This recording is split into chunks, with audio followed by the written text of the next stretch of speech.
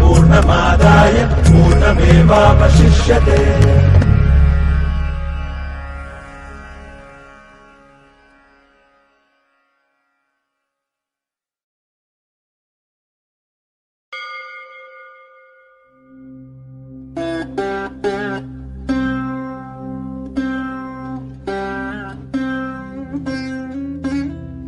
میں شہر رامیشورم کے ایک مڈل کلاس تمل خاندان میں پیدا ہوا۔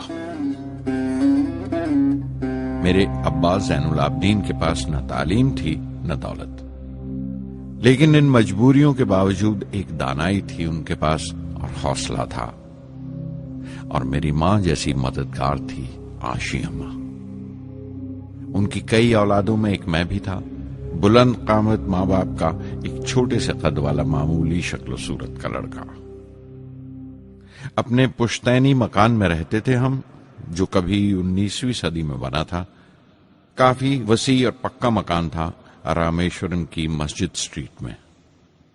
میرے ابا ہر طرح کے عیش و آرام سے دور رہتے تھے، مگر ضروریات کی تمام چیزیں میسر تھیں۔ سچ تو یہ ہے کہ میرا بچپن بڑا محفوظ تھا، مادی طور پر بھی اور جذباتی طور پر بھی، مٹیریلی اینڈ ایموشنلی۔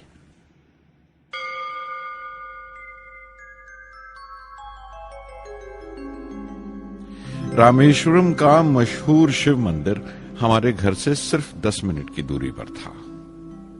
ہمارے علاقے میں زیادہ آبادی مسلمانوں کی تھی، پھر بھی کافی ہندو گھرانے تھے جو بڑے اتفاق سے پڑوس میں رہتے تھے۔ ہمارے علاقے میں ایک بڑی پرانی مسجد تھی جہاں میرے ابا مجھے ہر شام نماز پڑھنے کے لیے لے جایا کرتے تھے۔